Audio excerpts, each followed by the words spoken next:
look back too much on stuff like that, but it ended up being the best thing for me. Yeah, when you went with Scott and took that job at UCF, in your mind, did you kind of think 2 or 3 moves ahead, like, you know what, if this guy does well here, maybe he could be back at Nebraska, and that's ultimately where you...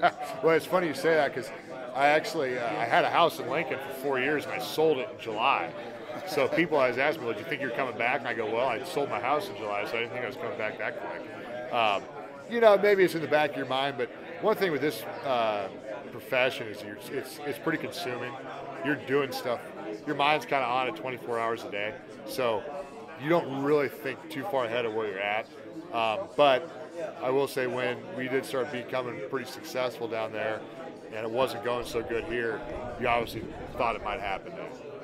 With the recruiting, this was the first year you've been able to go on the road. Yeah. I've heard just from people that knew you that wasn't, you know, kind of kissing high school kids' butts and texting them and tweeting them wasn't something that you were necessarily excited to get into, but how have you adjusted to getting into that, into your career as a coach? You know, it's funny with recruiting. I actually enjoy a lot of aspects of it. I enjoy talking to kids. I enjoy selling about Nebraska. It's really not selling about Nebraska. I know it. I've walked it. I've lived it. I know what it can do for a player and a person. The hard part about recruiting is it's just, and you know this, it's constant. It's a 24-hour-a-day thing, and it's kind of like a paranoia. It's always in the back of your mind, am I doing enough?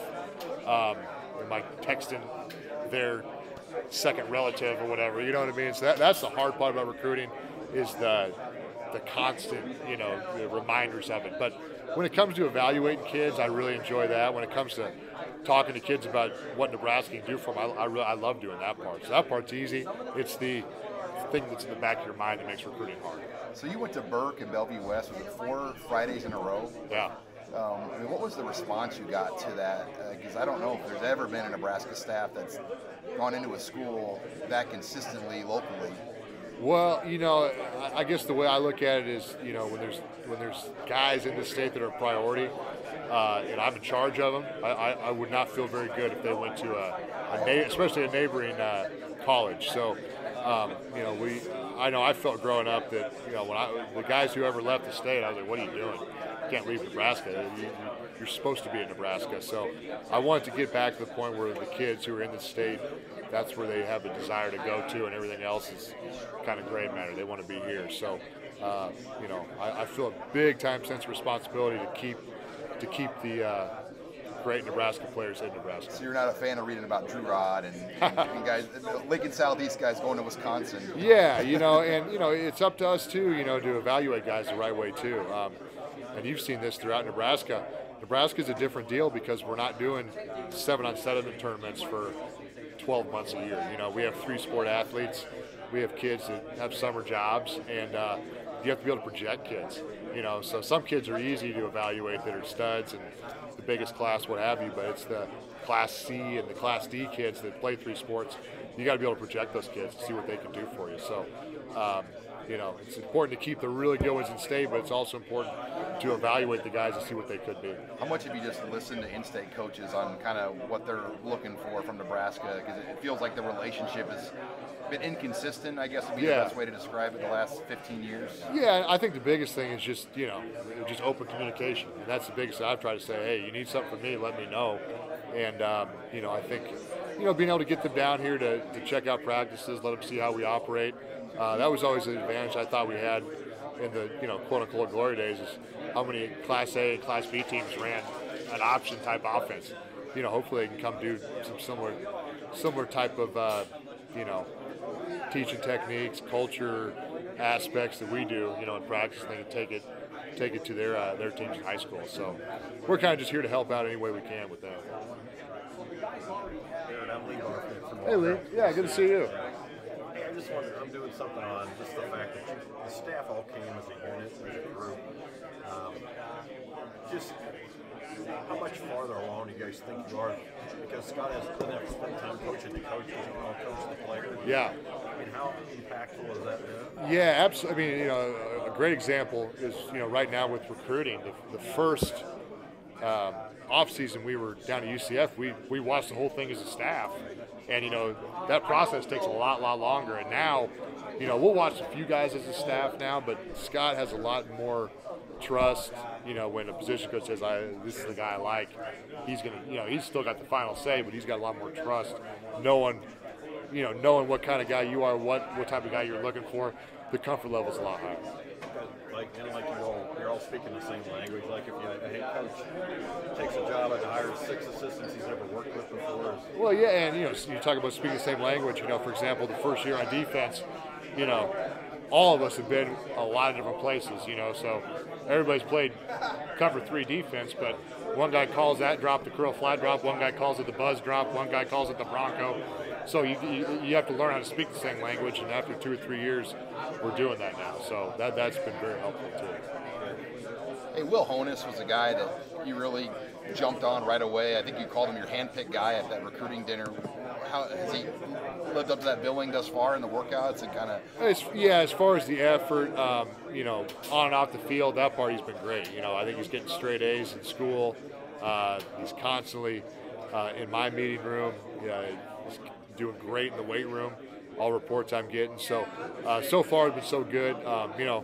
Now we go to the grass. It's the next step. It's all about taking everything you do in the classroom, in the weight room, walkthroughs. Now you got to translate to the field. So now it's just the next step. But so far he's done a great job. What did you say to him to convince him to beat out Iowa and Wisconsin and even K-State, the local team? Yeah. I think he had a brother that went there. So a lot of people looked at Nebraska as the underdog to get him, and whatever you said obviously turned that tide. Yeah, it's.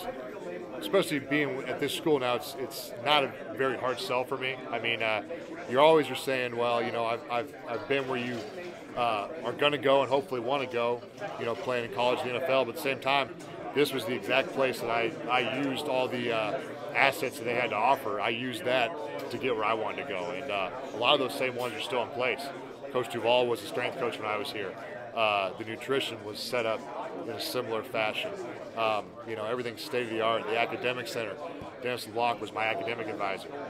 So I know what it takes to get where you want to go, and now it's the same place that I used to get there.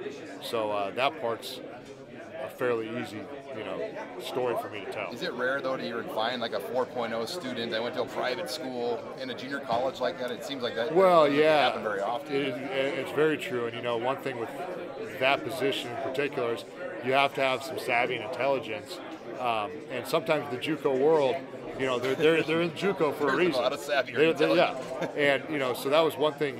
Coach Held did a great job of initially finding Will. As he said, hey, I got a kid at Butler that he's a JC linebacker. He goes, but he's a 4.0 qualifying. He's still a 4.0 student. So that made a big difference for me, because if you can't make the calls and the checks, no matter how good you are, you can't play.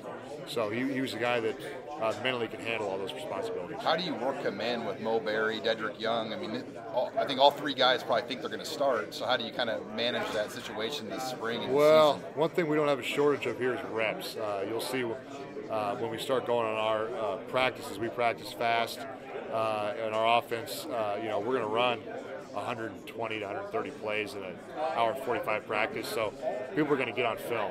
And whether you start on the first group or the third group, that stuff will sort itself out fast. I'm not going to, baby anybody to say you're going to start first, you're going to start next. You better have enough of a mentality that if you're the third team guy, you better have a mentality that I'm gonna beat this guy out and win the starting job. So besides those 3, is Colin Miller inside or outside? He's outside. So who are the inside guys right now? So currently inside guys, we got scholarship guys are Will, Dedrick, Mo, Drew Ward, Willie Hampton, and Avery Robbins. Those are the inside guys. So that'd be kind of your main top 3 unit group right there. Yeah. And then Jake, the 2 twins. And then we're getting a couple more guys this summer to add on to it. So that'll be the main group for inside right now. What's the nostalgia factor for you walking around? You're here, the crazy whirlwind of getting here and just kind of settling back in. Have you had a chance to kind of walk around and just have it hit you that, hey, we're here and I'm doing this thing on the other side of the whistle? Yeah, the one thing here, it's so consuming and you're so busy at work. The nostalgia doesn't hit me as much here.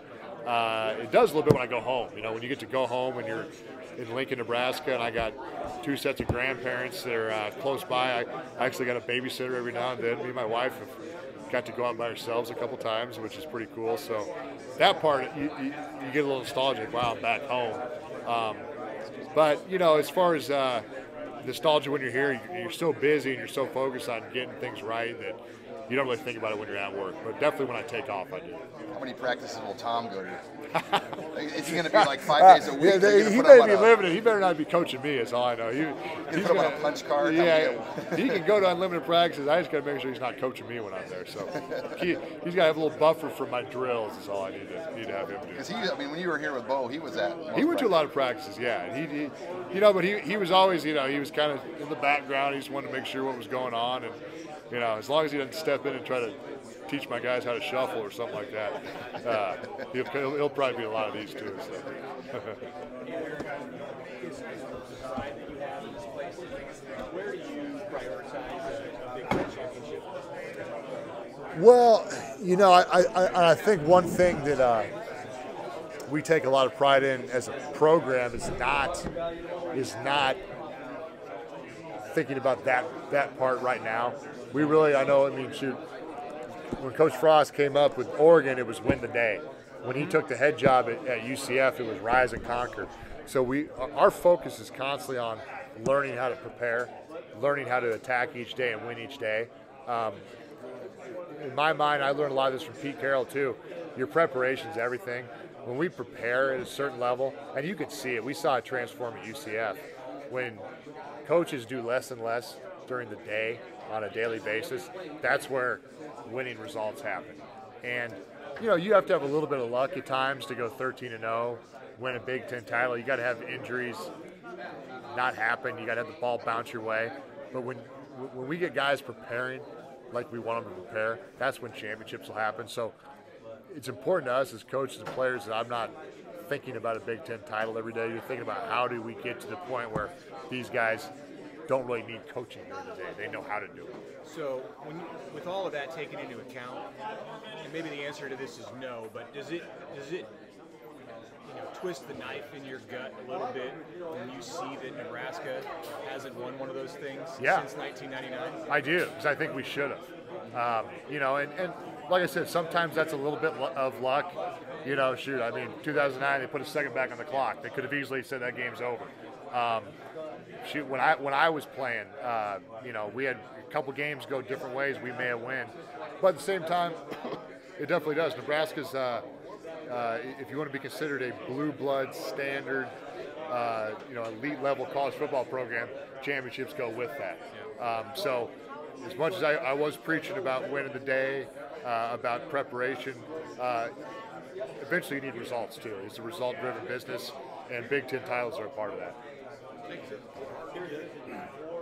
Players today to understand how important preparation is, and because you and Scott have been through it here and had success, is it easy to convince them of that? I think one thing that when you have played the game and you've played at a high level and then, you know, you've had success, I think it's easy to preach that then. I think that's one time when, you know, because you were a good player doesn't make you a good coach, but that type of experience, if you can present it the right way, is really helpful because everybody wants to be successful. A lot of guys don't know how to do it. So when you can show examples not only of yourself but of maybe guys you've played with that you know, are at the pinnacle of the sport and show them how they did it, guys tend to buy into that. No problem. What does a great defense, a great Nebraska defense, look like, feel like to you? You know, in my opinion, you know, it starts with it's a physical and mental toughness. First and foremost, they're a tough team, and when I say, you know, physical, obviously, you know, you're thinking big hits, you know, striking people, that thing, but mentally too, you know, always doing your job, teammates trusting each other, and the effort to the ball. That's what I always think of, and you know, it's that the great players that I grew up watching, the Mike Browns, Jason Peter, Grant Wistrom, Kyle Vandenbosch, there was a certain mentality and an attitude that they had. Even when they were playing the NFL, you could spot a Nebraska player. You know, I coached when I was with John Gruden at Tampa Bay. Every time he drafted a defensive lineman, he said, all I want you to do is lead the league in effort. And halfway through the season, he'd say, well, you're not doing it. Vandenbosch from Tennessee is doing it. And that's what a Nebraska defense is. It's standard. It's the standard in the country of mental and physical toughness and effort. So that's what we got to get back to. Coach Frost mentioned that you guys really don't believe No problem. yelling and cussing kids out when they make a mistake. How do you balance their play time with allowing them to learn and grow with making a mistake? How do you It's all about making new mistakes for us. You have to have a standard, and you have to develop a culture of accountability. I think if guys are excuse makers, that's when yelling comes up with coaches, yelling comes up with players. When guys own mistakes and correct their own mistakes, that's where you don't need all that yelling. So it's about us setting a culture of accountability where guys really take ownership of their jobs, take pride in their jobs. Because if guys, take pride in their jobs, they want to be successful, they correct mistakes. I don't care about new mistakes. I don't like repeat mistakes. And then, same thing. If a guy is a repeat offender, we're going to find somebody else that can do it. We're not going to yell and, demean him. We're just going to find somebody else. I've heard Will Honas referred to as maybe a ghost face killer or a silent assassin. Yeah. How much are you worried about maybe him being vocal on the football field and leading the team vocal? Honestly, yeah, I am a little bit. And that's a thing where, he's a naturally a little bit of a quiet kid, and I think he'll definitely step up when it comes to communication because he's very intelligent and can do that. And we'll never ask a guy, well, you got to be team speech leader or something like that. But when it's time to make a check, we got to make a check. And I think naturally in a program, you're always trying to maximize people in all aspects of their lives, off the field, on the field, what have you. So if somebody's weakness is speaking a lot in public, that's what we're going to work on too. So every single guy on the team, man, we're trying to make better in all aspects of life on and off the field.